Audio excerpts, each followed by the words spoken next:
Hello, romantics. I'm Sarah Gomez, author, romance lover, and host. You're listening to Romancing the Story, a podcast centered around writing, reading, and story structure, all with a twist of romance. We're at episode 82, and on today's episode, I speak with USA Today bestselling author Krystal Shannan about character development and supporting arcs using Enneagrams as a roadmap, and how each personality type has a varying degree of healthy and unhealthy traits that can be explored. Enneagrams have a lot of straightforward and innovative applications, and we hone in on character development. It's a writing craft discussion as we chat about how attributes of our personality change under differing circumstances of stress and growth, and how to utilize Enneagrams like a choose-your-own-adventure for your writing. It's a really fascinating look at how to keep your story on track in illustrating fears and motivations, where a character fails and has to learn something to work their way up towards a better or best version of themselves. Krystal even made a parallel to the hero's journey regarding Enneagrams. Finally, we touch upon narrowing down the audience that resonates with our writing using our own Enneagrams, flipping the quintessential question of, who are you writing for?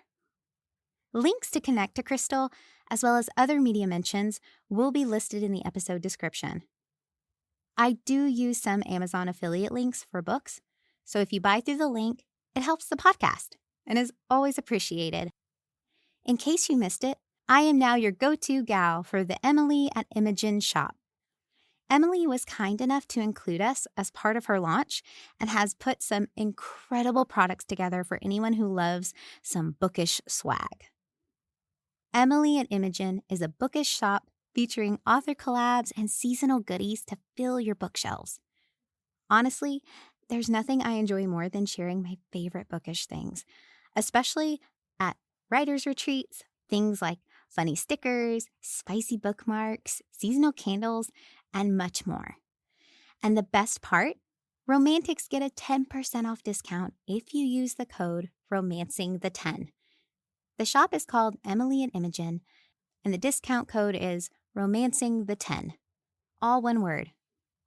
Details can be found in the show description or on my socials. With that said, let's jump right in. Welcome USA Today bestselling author and author strategist, Krystal Shannan. Yay! Hey, thank you so much. I'm excited to be here. Well, and Krystal, I know you, like we were just kind of talking about, you have had quite a long, you've enjoyed quite a good amount of time as a independent author, right? As an indie author. And you have started offering different author services to other authors as well. So in case listeners don't know, can you tell them a little bit about yourself and your writing? Yeah, absolutely. I publish mainly P&R fantasy romance under the name Krystal Shannan, and I've been publishing since about the end of 2012. Then I met Becca Syme I met her almost 10 years ago, but I started working for the Better Faster Academy as a marketing coach and kind of strengths coaching and different things about 5 or 6 years ago. And so I've kind of just slowly branched out from doing that into doing more and more author services. I've run advertising for authors for 7 or 8 years. And I now have my own agency that helps authors with stuff. And then I coach authors and all kinds of stuff. It's great. I love it. Honestly, I do love that too, that aspect of working with authors. Like, even though it's just like my podcast portion of it, it's just getting to work with them is really, really fun, and talking to other authors. I love storytelling. Anything to make storytelling better, like just anything. And I like business too. So it's like storytelling on one side and business on the other. I'm really fascinated by business and marketing. Has that always been part of your goal though, is like working with authors at some point? It wasn't ever a goal for me to do that. It kind of was something I grew into, very self-taught. I'm a high learner, Clifton Strengths. And so I'm just very self-taught. It was something that I got into the business, and then I had a real aptitude for marketing and advertising and understanding contextually how all the pieces work together. And it was just something that I found really enjoyable, trying to help other people find the path to what works for them, because it's never a one size fits all. So that always frustrates me when people are like, but you have to do it this way, or this is the best way, or this is the. But there's never, the answer is never, it's always one way. Exactly. It's never cookie cutter for like No. anybody. And so Yeah. that's yeah. And I've said in like previous podcasts when I talked about like productivity and Mm-hmm. like finding your strength and stuff, it especially you being an indie author, you've had to find those strengths. Like where do I lean in? What am I good at in order to Yep. get my book to the right in the hands of the right people? Yeah. So like that seems like that's like if anybody's going to be able to do that, I feel like an indie author definitely has to learn and learn that quick. To have I think, well, because I made, a six-figure income for most of my career. It took me about 2 years to start making a six-figure income. And then I did that and then took a break. 3 or 4 years ago, I took a break and kind of stopped publishing. And so this last year has been like me just starting again, which has been really fascinating to start again after I've had done it for 10 years. It's been a really interesting experience, but definitely finding those, like, what am I really good at? How to redo some things where I lost momentum. It's been a learning experience. Yes. And oh my gosh, you bring up a really good point because sometimes it's everything so fast nowadays Yeah. with the Yes. publishing that it's like if you lose momentum, it's like it can be really hard Yeah. to recover. Very, very, very difficult. Very difficult. The attention span is less and less, and the market is more and more saturated. Yes. And that is both a good thing and a bad thing.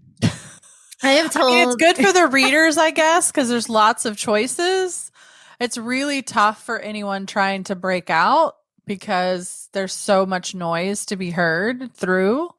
So that makes it really difficult. Yeah, no, exactly. And I feel like some of the good parts are that there are so many stories and so many different types of stories Oh, now. yeah. Yeah. Like There's that so is many options. Yeah. right. I'm like so When I excited. Like, started, there were not that many options. well, exactly. And you got in like at a key time too, that 2011, It 2012, that was, sweet it was, spot. I'm not going to lie, it was an easy time to write books. And it was a little bit, I feel a little bit spoiled because I came into it kind of as a baby author, baby writer. And I feel like my books, like they were good, but my books are so much better. The books that I'm writing now, like I look back at my books and go, oh, if I could have written the book that I wrote this year, like 10 years ago, man, um, just so it's just me looking back going, I wish. So, when you're helping indie authors, have you been learning like new processes that help you as a writer or like other writers? Like, how did you get into the anagrams? Enneagrams, I started learning from a lady named Claire Taylor. She's fantastic. She teaches about Enneagram a lot, and specifically for authors too. So I learned about my Enneagram, which was great. And I liked pairing it with the Clifton Strengths, which is what Becca focuses on. So I've got my Clifton Strengths and all of that learning. And then I added the Enneagram as another layer of personality development and kind of how does my brain work and why does my brain do the things that it does. And so that was applied to me. But then I really saw the advantage of using Enneagram in my writing for my characters. And that's kind of where I took it and like really dove into how do I make my characters even more jump off the page, real, memorable with the Enneagram. And see, like when I heard that that was something that you were kind of utilizing it for, I thought that was so interesting to me because it's such a great way and almost like a cheat code in my Yeah, brain no, of like I think it is. of like how to get a really good like relatable, like full Mhm. depth character, you know, Mhm. without having to really do too much like legwork of like, you know, okay, well, if this is this, well, how does this affect other things? Like it helps kind of build that character for you. It gives you a really good roadmap for how this person is going to react in situations. And so Yes. you don't have to build the whole personality, which I find so helpful. Like I don't and also if you built their whole personality, did you build a well-rounded individual?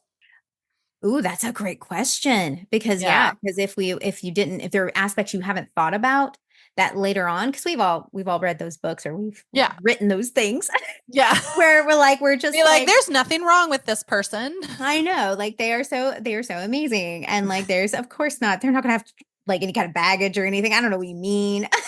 They're Yeah. not gonna Well, and react baggage differently. is different. Baggage is different than like fear too. Wait, how can you briefly Hmm. explain an Enneagram? Is that how you say it, right? Yep. Enneagram? Enneagram. Hmm. Enneagram, and Hmm. how authors can utilize it for characters.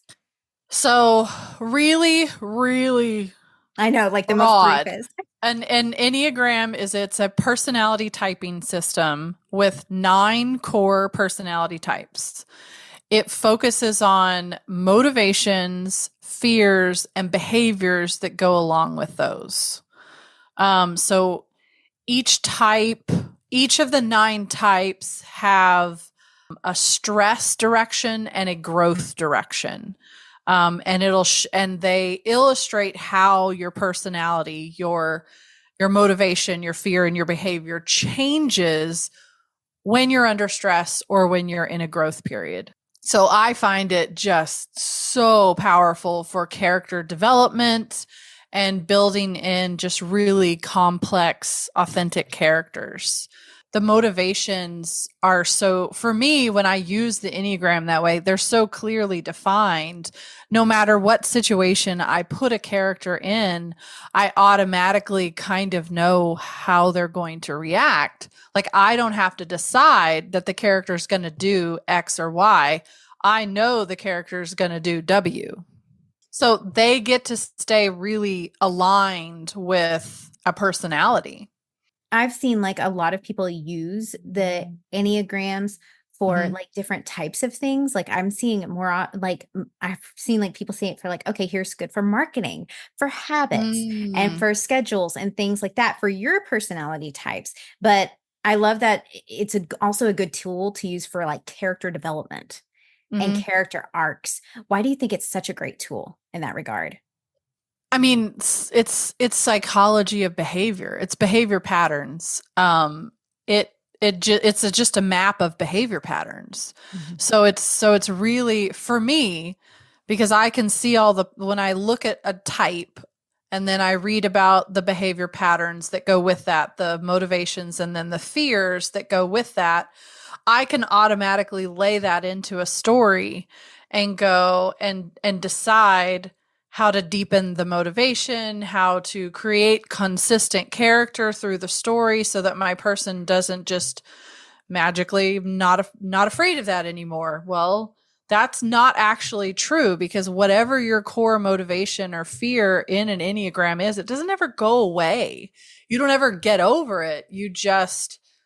You grow to a healthier place with it as far as control or how it functions in your life, but that actual motivation never changes. Not really.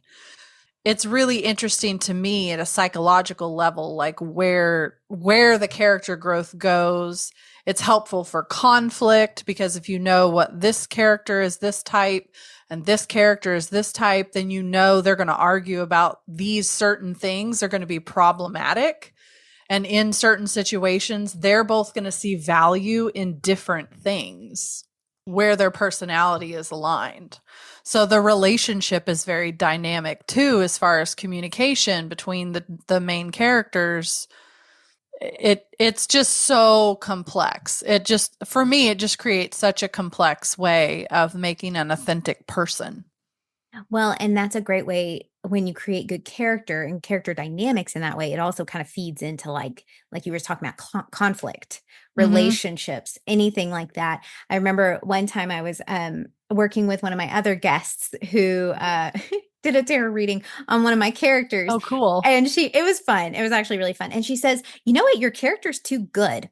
Like there's nothing wrong with him. And I'm just like, oh, that's a great point because it makes it boring. There was no tension. It was all missing from the story. And she was right.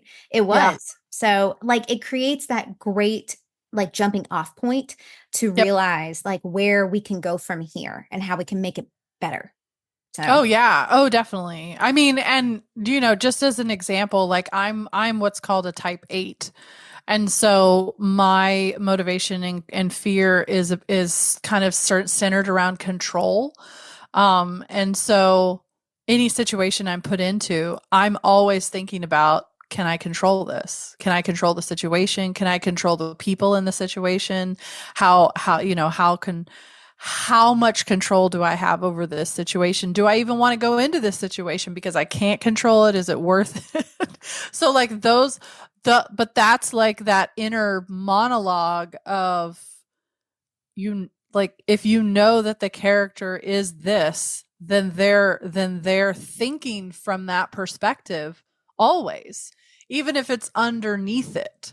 They're going to make choices based on what that fear or that motivation is. That's kind of baked in. So you don't have to worry too much about it if you're just trying to kind of get through the story.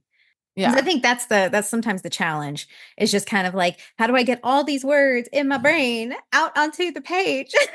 And I feel like you avoid those circumstantial things happening in a book where you just like made it too easy. Like your character just did the thing that he or she needed to do because you needed them to do it, not because it was actually the choice the character would have made.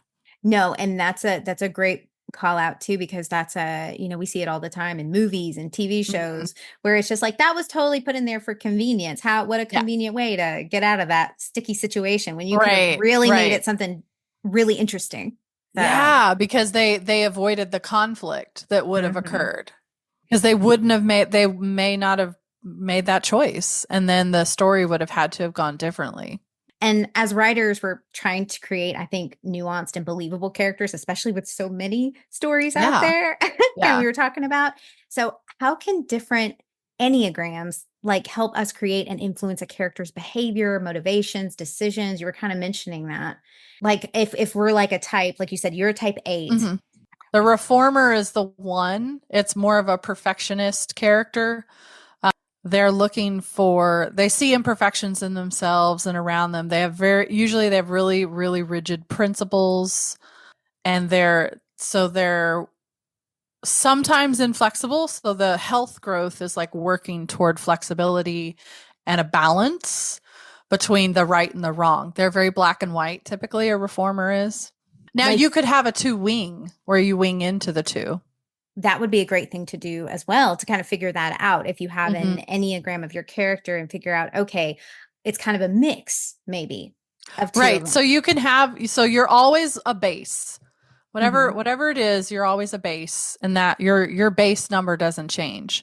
But you can wing into one of the side numbers. So like I'm an 8, I could have winged into 9, or I wing into 7. I wing into 7 because I love joy and new things, and I find a lot of value in that. And that's the 7 is the enthusiast. And so my 8 wings very strongly into 7. You don't always have a wing, but you probably do have a wing. You usually wing into 1, and then in stress, so you have a stress number that you go to and a growth number that you go to. And I'm pretty sure I go to a 2 in growth. So I go more towards being a helper, altruistic personality when I'm really, really in a good place. And then I can't remember where my stress number goes, if it's a 3. But so there's a little bit of complication, but you're always your core. That one doesn't ever change. So, and then like we were saying, that creates a good, at least stable, let's put it that way, Mhm. stable Yep. roadmap for us to kind of follow, kind of like, okay, if we're in a situation, it's sticky. And I've done that before too, where I've had to go to our good friend Susie Sheehy, which I was talking to you about Yes. conflict. I was just like, listen, I've written myself in a hole and I don't know how to get out. And so Yes. that would Yes. where my Enneagrams would definitely have come in handy. So Yeah, I mean the Enneagrams do, and typically I assign my characters a couple of Clifton strengths, whatever's going to be kind of their highest Clifton strengths, Mhm. so that I kind of know what strengths they're going to kind of lean into. Gives them a little bit more skills. It's like skill points. The strengths are like skill points. Mhm. The Enneagram is like your class of person. If you're Uh-huh. playing D&D, I feel like the Hey. Enneagram is like the class that you are, like the type of person. And then the strengths are like, okay, I've got this weapon and here's my power. Perfect. That's a great way to, it's a great Yeah. analogy to use there. It's not just for main, it's like just not for protagonists. You can use this for any character. A Oh yeah, villain absolutely. even would be great. Yeah, So, well, and a lot of people, so a lot of people use archetypes. You know, you talk about like the Dark Knight or the Siren mm, character or the boss or the chief. I don't know, like if you talk about character archetypes, if you use those, because I like to use those too, but there for me the psychology was always kind of missing from why those character archetypes were like that. mhm. And so I really like using the Enneagram and then thinking about, okay, if this is the story I'm telling and I need to tell this and I have this type of character, what kind of archetype is this Enneagram going to suit? Because not all the archetypes suit all the Enneagrams, in my opinion. And so you would kind of narrow it down from there to kind of see like, okay, so then what, what class is it? What Enneagram Right, would it right, be? So, right. So and for me, it's a lot of layering of using the different things to get a full round person. oh, and see, that makes perfect sense to me because you're going to have more personalities who are maybe more dominant and or more lean one way or another, that Right, right. like So as far like as types. the hero in the book that I'm writing right now is a 7. He's Okay. an enthusiast, he likes new stuff, he's fun. And so I picked the swashbuckler archetype for him, which is kind of like that Indiana Jones piratey, just kind of like fun, adventure person. Love And that. so for me, that pairs really well with a 7 because a 7 is all about the new, the fun, the experience, the finding the joy in life and valuing, those kind of things. So for me, those things go really well together. Whereas if I had tried to make him a 7, but also make him like the chief, like he orders people around and he's bossy and he's like that Enneagram and that archetype for me don't flow really well together. Mm. So I think it's really important if you use different things to like, you can't just, oh, I'm going to grab this, I'm going to grab this, I'm going to grab this, because I think they matter. Because I'm thinking too that if it's not just that for the archetypes, but then probably for relationships as well. And one of my favorite websites for the Enneagram Institute, it Mhm. shows what a relationship looks like between different types. So it kind of has an Uh-huh. illustration of like, they'll act like this together if you pair this and this. And so if you have that story rolling around in your head and you kind of know what that looks like, it's really, for me, it's really helpful to read through those illustrations and be like, which one resonates with the couple that I have in my head? Will it Mhm. make me lean one direction or another for which way the story has to go? I love when there's a little more Mm-hmm. dynamics between the relationship and it's not just like a miscommunication because I Yeah. feel like that's quite can be used quite often sometimes, not all the time, Yeah. but sometimes. And I feel like there's more at stake here. Like there's more Yeah. dynamics within this relationship that we could pull from it. So, and Oh, that'll help us. definitely. Yeah, and that could definitely help suss that out as far as like, okay, I can find where is that like what are those dynamics look like and where can we Mm-hmm. are we differentiating on that point. So Mm-hmm. that and then so that's a great way to understand, I think, in plotting growth and the development of like either Mm-hmm. relationship or a character. So what are other ways that Enneagrams can help us like figure out like arcs and development as far as characters in a story? So for me, the Enneagram has levels. So you have unhealthy, slightly unhealthy, average, getting healthier, and then like the healthiest. And I just made those up, the levels. But the levels are there. Like they're called different things in different books, Mhm. but each Enneagram has a really unhealthy bar all the way up to a really healthy bar. So for me, it's where did my character start on the bar, and how do I get them to the healthy place of the Enneagram through the story? So whatever their fear is or whatever their motivation, how do I illustrate it over and over and over in the book in different ways where they fail and then they have to learn something, and then they fail and then they have to learn a little bit more. Oh, well, maybe. And then so they keep fail, try, fail, try, fail, try until for me, it's getting to the end where we have achieved a healthy Enneagram. Like we've learned our way up into, so like for a reformer, it would be you're very inflexible, very black and white. You don't believe that gray exists at all. And by the end of the book, you've probably learned gray exists. I need to be okay with it, and I need to be flexible for these other people around me. So like it, and like you write books, what that kind of sounds like when you start talking about it, you're like, I know what that character feels like when you think about how I'm going to show somebody learning that thing. So that's the arc. And also for one, typically their fear is feeling, worthless, feeling valuable, feeling evil or corrupt. And so feeling like they're not worth anything, they're evil, and then getting to the point where they will also like find value in themselves is kind of like a part of that growth arc for a one. Because I have a character that I wrote last year that was a one, and so she had to get from always have being told that she was dangerous and everybody, she was scared of herself, like hurting people.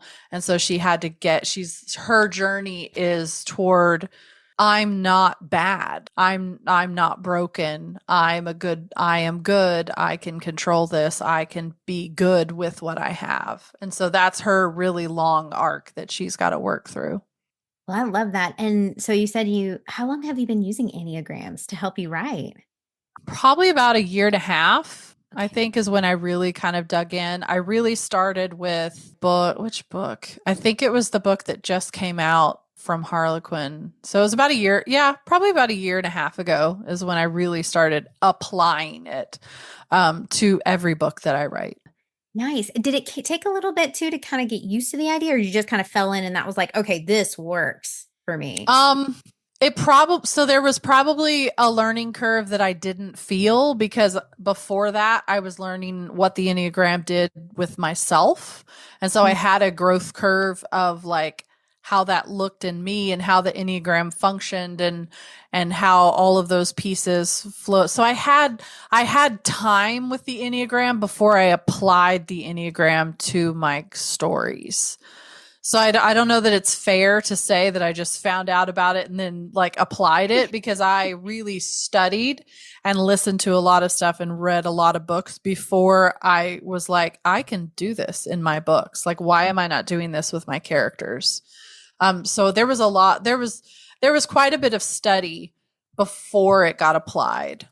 So like if like a writer says like, okay, this sounds great and this could really help me. I'm kind of stuck in a place right now Mhm. with my book. Like what would you suggest as far as trying to use an Enneagram for the first time?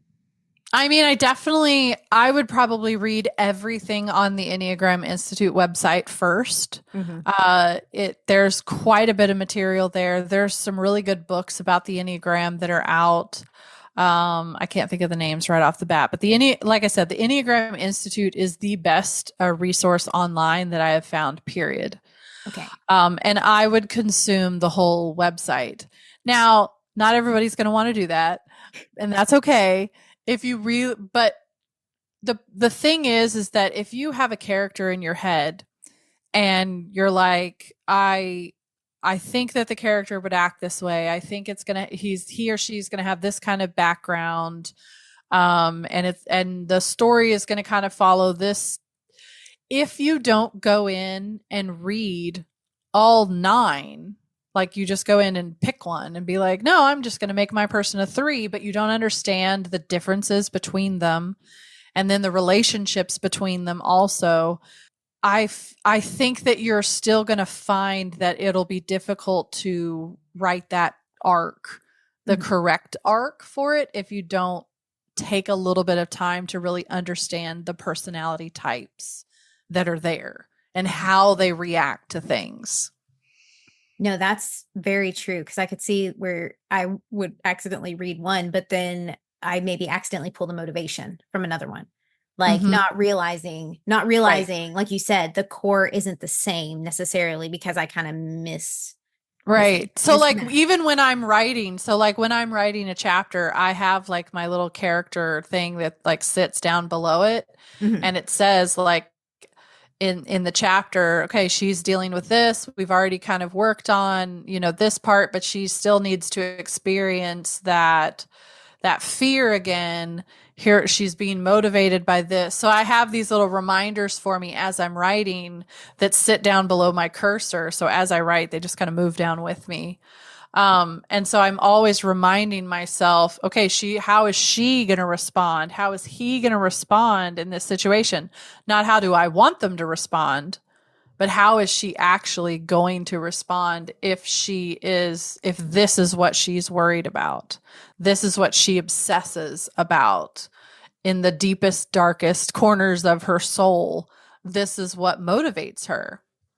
And whether that's spoken or unspoken, we still Right. know it as the author, and we keep that at the core. So, no, that's Yeah. fantastic. And then to make the growth, it's your job as the author to create the scenes that will illustrate the growth arc. So for me, it was a huge turn from, oh, I just need another plot point to, I need a plot point that shows something for this character. Yes, yes, and whether that is an action or a setting or some kind of some dynamic happening between some other characters or situation, that's at least something you can build into your writing. That's fantastic. And have you found there's any really drawbacks to use or using Enneagrams or to avoid using Enneagrams? Like I've stereotypes is what I was I hearing. mean, I'm sure there's stereotypes. I'm sure you could be, for me, I feel like maybe one mistake could be being too broad with it or too black and white with them, because the Enneagram is not one dimensional. It's not an end all be all. It's a motivation. It's a desire. There are core motivations, core desires, and core fears. And so it's not a black and white thing. And then you've got to take into account trauma, baggage, history. What have they experienced? What's their family support system look like? What kind of, like there's all these different things that I take into account for myself that I think make them more rounded also. And that plays a factor in how well adjusted are they? How healthy are they? If they've had all these things, and if someone has experienced a lot of trauma, did they get a lot of support to help with that? Or are they, really struggling? And so they're going to be at those bottom levels of their Enneagram because of that trauma. It's going to keep pushing them backward until they find their way up the ladder, so to speak. Right. And then maybe that's how you start building that character. If you want to get them to the more, like you said, the healthier portion of their Enneagram is like building those, Mhm. like maybe reactionaries or how they work with relationships as far as like Yeah, other because people for around me, them. the Enneagram, like unhealthy to healthy, feels like almost like a hero's journey arc to me. Like, how do I turn that? How do I get from here to here? How is that illustrated in the story? Well, exactly. And I feel like a lot of books have that as part of at least one or two characters, some character at some point in the book where they you see them kind of shifting, from Mhm. one mindset to another. And in Can some genres, you're not going to see it in one book. Like you might see that arc over the course of a whole series, especially on series that follow like, one character through an arc of books.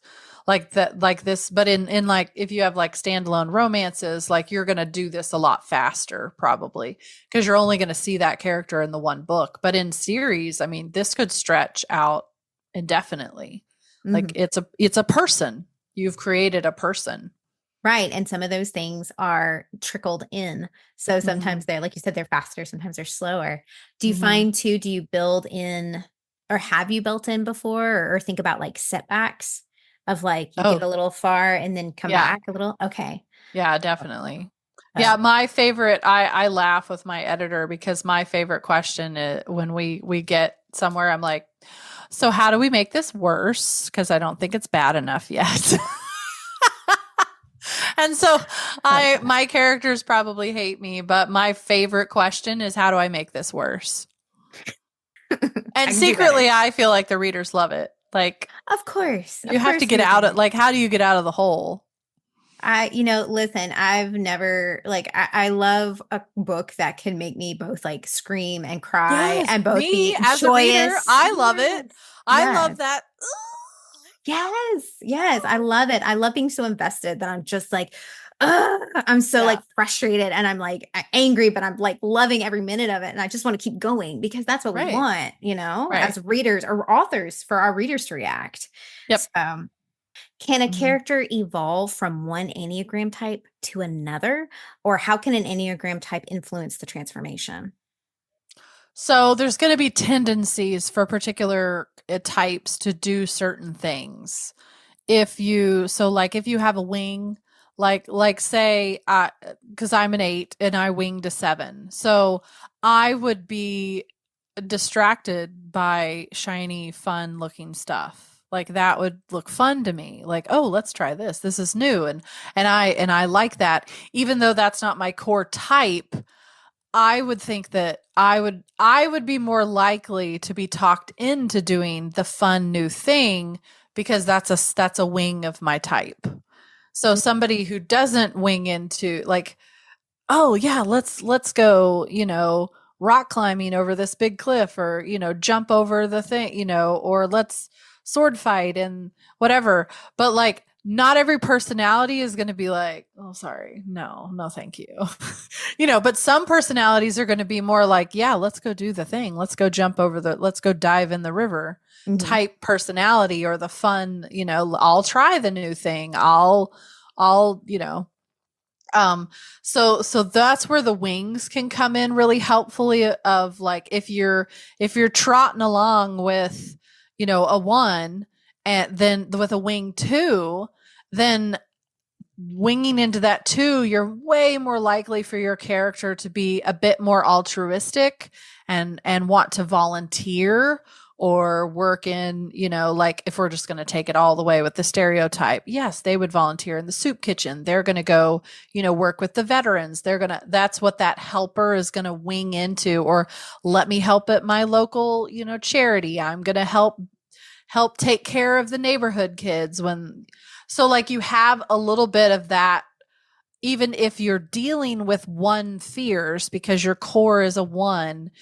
If your wing goes into this thing, then your character's personality is more likely to do one thing or the other. If you wing from 1 to 9 Mhm. instead of 1 to 2, then you're more likely to kind of want conflict resolution and kind of back off when people argue, or like, so there's tendencies, if you know what the type's tendencies are, to know how your character is going to respond in a really tense situation.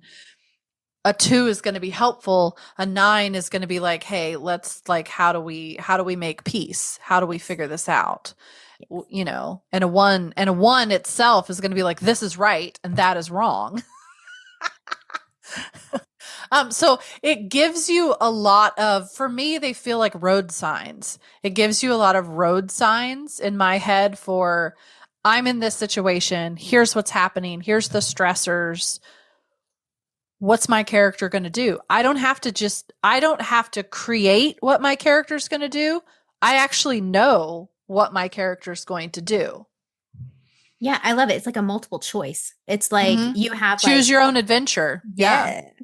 Yeah. And when you wing off, is it only to the ones beside your Enneagram? Yeah. Or can it be, okay.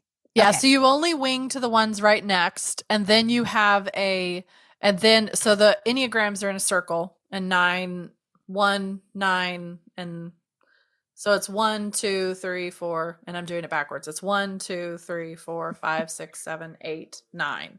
Mm-hmm. And so you wing to whichever one's on either side, and then you have a stress number that you shoot across the circle to a number, and a growth circle where you go a different direction. So if you see the Enneagram symbol, usually it's a big circle, and sometimes you'll see all these different pointing arrows from numbers, and those are your growth and stress numbers that they're pointing to. Oh, so are those already kind of baked into each Enneagram, or yeah. Okay. So you're typically, like I was, and I mentioned earlier, like I'm an 8. So I grow to a 2. So in times of like really healthy for me, I become really like more altruistic, more helpful. I want to help people. Whereas my normal 8, that's not what I really focus on. I'm not focusing on helping people. Okay. But in times of real health, I become more of a helper. In times of stress, I go a different direction, and I become more of a something else. And I can't remember what my stress number is. Me, because it might be at this point, since you've been writing for a little bit, you might like just a little bit. You know what I mean? Like you might know already, like the characters in your head. Like you said, you keep a little bit of a character kind of information. I have a little bio. I have some little notes on them. Well, and also like I'm not a super plotter. Like I plot, I'm not a detailed plotter, but I've gotten more. I do tentpole plotting, as some people call it, tentpole plotting. Like I know where like big things, like I have to land here, I have to land here, I have to land here, but I don't know the journey in between the tentpoles as I go. So that I'm kind of, people call it plantsing or pantsing, plotter. I don't know. Like I'm in between. Yes. But I know big things. I do. And as I write, I get to know my character. So a lot of times I have to go back and rewrite the beginnings of the books, because as I write the character, I get to know them better. And so, I will really have like a character, an idea of what that character is going to be in my head. And then I have my tent poles of like, okay, so here's the MC, here's the female MC. Now, what does she want? What does he want? Where are we going? How do we get together? Because I write romance. So, that's always a big part of it. But it wouldn't have to be. It's still just, there's so many, there's independent plots within that romance too. And each character has their own growth arc. The romance has a growth arc. The plot has its own arc, so there's all these multiple arcs running at the same time. Right. And I love that. That's why I'm like so fascinated, especially by the Enneagrams, because I feel like that could really help you, like you were talking about on the health to unhealthy spectrum. It could really help you feed into those things, like especially like romance, because I love romance, of course. So like feed into those dark moments you have in a typical romance book, or maybe even the final battle if you're writing something else like fantasy or something like that. So like that's a really good way to integrate some of those things, especially if you feel like the stakes aren't high enough, Yeah. maybe. Like, I feel like that's a really good way. Cause like I said, like miscommunication is kind of, Or did you jump them too high too fast? that's Like, a did good they one go too. from this to this without illustrating how we climbed? So it's really helped me to be sure that I had those middle scenes. It eliminated the saggy middle because the middle has to matter or we can't get to the end. We can't skip over the growth arc because your person can't go from unhealthy to healthy without showing how we got there. Mm-hmm. And so it's made my middle scenes feel so much more important, and like, oh no, we can't do that, it's not going to show enough. Oh, we can't do that.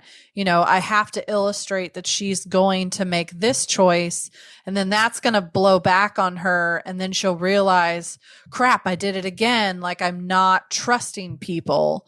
And so it's that I learned that then I have to present her with another opportunity to trust people. And is she going to do it? So like a particular growth arc is trust. I think it's one of my male. But like he has to learn that he can't do everything by himself. He needs to trust people to help him. He can't control everything. And so he's presented with situation after situation where he makes a bad choice and then, and then he makes the bad choice and then, and then he makes a little bit better choice. Oh, okay. Well, I didn't like it, but let me think about that. So like really illustrating that personality growth over the course of the story. And what a great way to keep it too from meandering too much, because that's always like what has been some of my struggle is just finding a way to like, do I really need this scene? What is it saying? What is it illustrating? Right. What Right. like is it really important to what I need it to do? And then the question becomes, is there enough conflict in your story?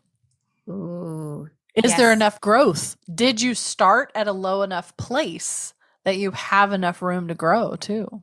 But that's when I take your route and I go back to the beginning. Yeah. And Yeah. then I'm like, okay, maybe make it a little unhealthier. Yeah. Like really kind of study those unhealthy levels and decide like, what's the story I'm telling and where's the appropriate, like, how bad can I make this character? And, they still have to be likable, but like they need to have some Yes. issues so that they can grow. Because Mhm. if they're already Captain America at the beginning of the book, like who cares? You're not going to be attached to that character. No, not really. Cause I mean, it's just, they're too good. They're too good for me. So I'm just like, I don't relate. I don't see myself with them. Yeah. Well, and the readers are going to feel that the character's going to feel flat. The character's just That going to too. feel like it's going through the motions because she didn't learn anything. Hmm. Well, and even Captain America, even in like at least the movie, he learned stuff because he was Yeah. still, he went from being this pinnacle of like the perfect Right. soldier to like kind of having relearned stuff and being kind of at a disadvantage where everybody else was. Well, and it's funny because he actually had to learn that gray area existed, like That too. gray existed because he was very black and white and there Mhm. was nothing in the middle. And so it was for him, he was that altruistic. This is it. This is right. You are right. You are wrong. Period. We don't have an argument here. And everybody's like, oh, but there is an argument here. Exactly. And he had to get to that place and it took him a really long time. Mm-hmm. So, and then once you're invested with that, you want to see like, okay, how does it end then? Right. But you really respect him for what he thinks. But then you also know this is the real world, dude. Like, let's talk about it. So it's a great mix, I think, of those like trying to make a character likable in that, in the midst of all their decision making, and that's definitely a good thing to have. You definitely need that. And also I tend to write certain Enneagrams probably, and I tend to write certain strengths. And so like certain people are going to really resonate. Certain readers are going to resonate more with my books than other people's books because I write them. I'm writing them. So when I write a book, I know I'm writing to a particular type of person, usually who enjoys these particular types of things. They probably really resonate with these Enneagrams and these strengths and these types of experiences. And so it helps me also because, the dreaded, who's your audience? Who are you writing for? and, and so the more you know who you're writing, it's who you're writing for. Exactly. Well, and you make a good point because I've always heard be your own first reader. So kind of write for yourself because then, especially if you're an Enneagram, like you said, have other Enneagrams resonate with that. So, yeah. Well, and it's not that you won't like certain Enneagrams, but you kind of won't like certain Enneagrams. fair. I mean, you're not wrong. So there are Enneagrams that are like, no thanks. I don't find that valuable. Like in the core of me, I'm like, I don't care. Yeah, I don't get it. So yeah, like that's not important to me. I don't resonate with that character. That's why sometimes you'll get like reviewers or people who will say, I just didn't get that character. I didn't like that character. It's probably because they didn't resonate with that character's value system. That's probably why, because there definitely are certain Enneagrams that like an 8's like, sorry, you are an amazing person and valuable, but I don't resonate with that. Like I know every single Enneagram is important. Every single, like it's a balance. Nice. If you don't have them all, you're not balanced. The same thing with strengths. Every single strength is a strength. It is amazing. Every single Enneagram can be amazing. But there are definitely, depending on what Enneagram you are, there are definitely Enneagrams where you're going to be like, I don't resonate with that. That is not important in my scale of what I value. And that's okay because there are so many books, characters, stories out there. No. But it can really help with trying to figure out who are you writing for. No, I love that because that's a good way to kind of flip that and try to figure out. Because the language, it gives you an automatic thesaurus of language to use when talking about your books. Oh girl, this could be a whole nother podcast. But yeah, we were talking about branding at the North Texas romance writers. I went to their earlier this year and for branding, and then she was talking about archetypes. You talk about archetypes. So like that's a good way to kind of figure that out, just like archetypes for like your branding and what language you're using and things like that to kind of really resonate with the right audience. Because like you were saying, sometimes it's about grabbing attention. So when there's so many out there, there's so many stories and you want to make sure you're resonating with the right people. So yeah, because if you are writing, let's say for example, if you're writing an urban fantasy series and you have a character who's a 1, and so you're going to use language like justice and fairness and loyalty and right and wrong, and so like you're going to create this word cloud surrounding the themes of that series, because if that's who that character is, that's what that series is going to talk about, like because that's what that character values. That's their motivation, like you were saying. So like that is such a great way to kind of like figure out, not just for your character but maybe even for yourself a little bit, but like figure out who your character is going to resonate with and like what kind of language that they're looking at. So that's fantastic. So, it's fun. I think it's great. Like it all just works together. Yeah. Well, and like I kind of mentioned earlier, there are different uses you can have for the Enneagrams. So like that's just a whole nother way to use it. I mean, like we're focusing mostly on the character portion of it, but man, you can really kind of go wild with it and use it for different applications. So an article I read not too long ago about Enneagrams for like, it got so specific. It was about author marketing.